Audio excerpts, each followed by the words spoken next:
Oh, isa pang artista ng ABS-CBN. Nako po.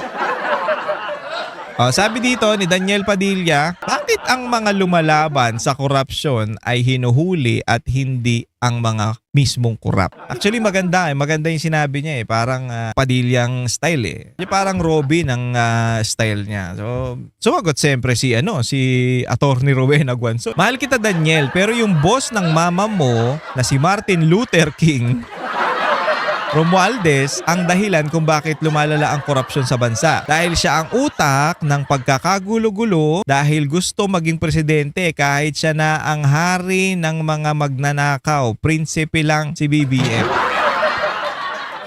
So ayun daw ang ulo si Romualdez, si BBM Prinsipe, sabi ni Attorney Guanzon. Maganda yung sinabi ni Daniel Padilla dito. Okay. Talaga naman, ang nangyayari bakit yung lumalaban sa korupsyon, yung pa yung ginigipit, yung pa yung hinuhuli, yung pa yung kinukulong?